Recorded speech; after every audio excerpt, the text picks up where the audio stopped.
अगर आप daily walk करते हैं तो आप शायद सिर्फ ये समझते हैं कि इससे वेट मेंटेन होता है। तो आज की वीडियो में मैं आपको वॉक करने के 10 पावरफुल हेल्थ बेनिफिट्स बताऊंगी जो आपकी बॉडी के डिफरेंट सिस्टम्स पर अफेक्ट करते हैं। लेकिन उससे पहले कमेंट्स में ज़रूर बताइए कि आप वॉक किस मकसद के लिए करते हैं, weight loss, fitness, sugar control या बस हेल्दी रहने के लिए, और आप डेली कितने स्टेप्स कंप्लीट करते हैं। और वीडियो के एंड में मैं आपको ये भी बताऊंगी कि हेल्थ के लिए एक्चुअली कितनी देर वॉक करनी चाहिए, वॉक की स्पीड कैसी होनी चाहिए और क्या 10,000 स्टेप्स वाकई ज़रूरी हैं या नहीं। तो सबसे पहला बेनिफिट आपके हार्ट को मिलता है। जब आप ब्रिस्क वॉक करते हैं तो आपका हार्ट फास्टली पंप करता है और ब्लड सर्कुलेशन भी इंक्रीज होती है। इस रेगुलर एक्टिविटी से आपकी कार्डियोवैस्कुलर फिटनेस बेटर होती है, यानी हार्ट और लंग्स डेली एक्टिविटीज को ज्यादा एफिशिएंटली हैंडल करने लगते हैं। और रेगुलर वॉकिंग लॉन्ग टर्म में हार्ट डिजीज के रिस्क को कम करती है। अगर आप अभी बिल्कुल इनएक्टिव हैं तो वॉक आपकी हार्ट हेल्थ इंप्रूव करने के लिए एक सिंपल और प्रैक्टिकल स्टार्टिंग एक्सरसाइज है। बस अगर किसी को पहले से हार्ट प्रॉब्लम है तो वॉक की इंटेंसिटी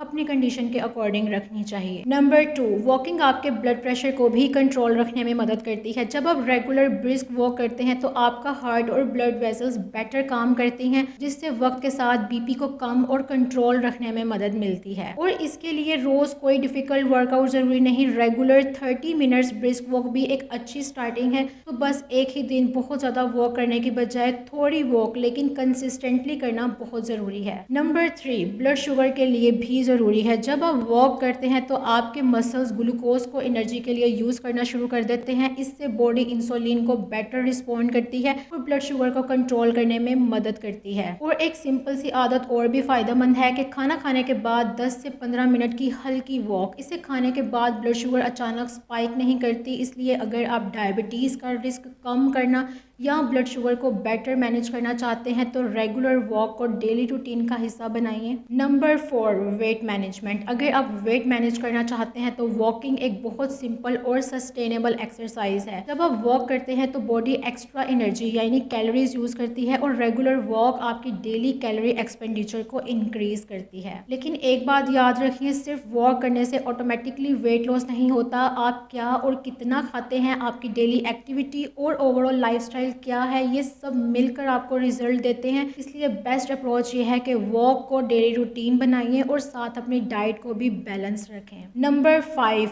वॉक आपके मसल्स को भी एक्टिव रखती है, स्पेशली लेग्स के मसल्स को। जब आप वॉक करते हैं तो थाई, हिप और काफ के मसल्स बार बार काम करते हैं। इससे मसल्स की स्ट्रेंथ और स्टेमिना को मेंटेन करने में हेल्प मिलती है और डेली एक्टिविटीज करना भी आसान हो जाता है। और अगर आपका गोल वीक मसल्स को स्ट्रॉन्ग करना या मसल लॉस को प्रिवेंट करना है तो वॉक करने के साथ हफ्ते में कम से कम 2 दिन स्ट्रेंथ एक्सरसाइजेस भी लाजमी करें। नंबर 6, वॉक करना आपकी हड्डियों के लिए भी बहुत अच्छी एक्सरसाइज है, क्योंकि ये एक वेट बियरिंग एक्टिविटी है। जब आप चलते हैं तो आपके बॉडी वेट का लोड हड्डियों पर पड़ता है। ये रेगुलर लोडिंग बोन्स को स्ट्रॉन्ग और हेल्दी रखती है, स्पेशली एज बढ़ने के साथ। अगर किसी को ऑस्टियोपोरोसिस या फ्रैक्चर का हाई रिस्क है तो उसके लिए एक्सरसाइज की टाइप और इंटेंसिटी इंडिविजुअल कंडीशन के अकॉर्डिंग होनी चाहिए। Number 7, joint function and movement. Joint pain हो तो हर वक्त बिल्कुल रेस्ट करना जरूरी नहीं होता। अगर वॉकिंग आपकी कंडीशन के लिए सूटेबल है तो रेगुलर जेंटल मूवमेंट जॉइंट्स को एक्टिव रखने, स्टिफनेस कम करने और डेली मूवमेंट को आसान बनाने में मदद करती है। स्पेशली ऑस्टियो आर्थराइटिस में एक्सरसाइज ट्रीटमेंट का इंपॉर्टेंट पार्ट है। अगर वॉक के दौरान हल्की सी डिस्कम्फर्ट हो तो स्पीड या ड्यूरेशन कम करके वॉकिंग को एडजस्ट करें। लेकिन अगर पेन बहुत ज़्यादा हो, जॉइंट्स स्वॉलन हो,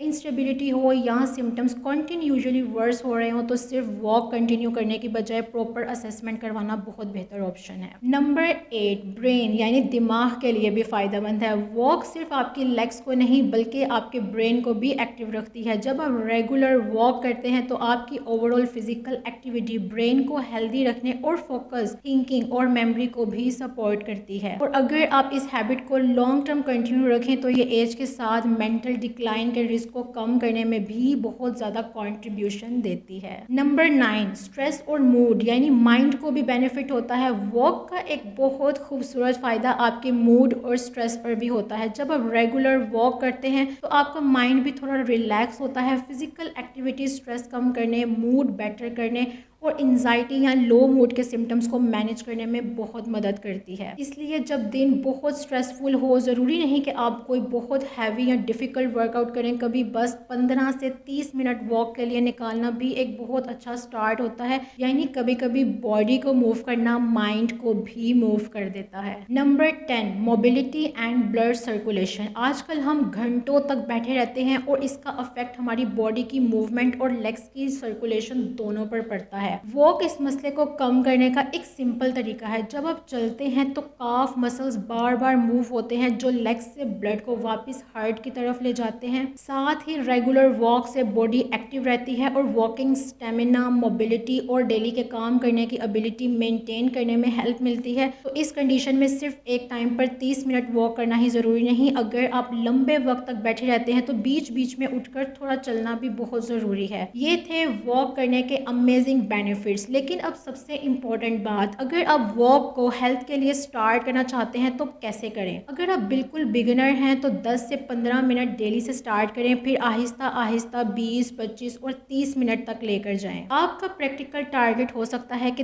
30 मिनट ब्रिस्क वॉक हफ्ते में 5 दिन, यानी अराउंड 150 मिनट्स पर वीक। और स्पीड इतनी रखें कि सांस थोड़ी तेज हो जाए, हार्ट बीट बढ़े, लेकिन आप बात कर सके। यही सिंपल सा टॉक टेस्ट है। और हाँ, 10,000 स्टेप्स कोई कंपल्सरी नंबर नहीं है। हेल्थ बेनिफिट्स 10,000 स्टेप्स से पहले भी मिल सकते हैं। इसलिए अगर आप अभी 3,000 या 4,000 स्टेप्स चलते हैं तो सीधा 10,000 स्टेप्स का प्रेशर ना लें। अपनी करंट एक्टिविटी से स्टार्ट करें और आहिस्ता आहिस्ता इंक्रीज करें, क्योंकि कंसिस्टेंसी नंबर से ज़्यादा इम्पॉर्टेंट है। बहुत शुक्रिया।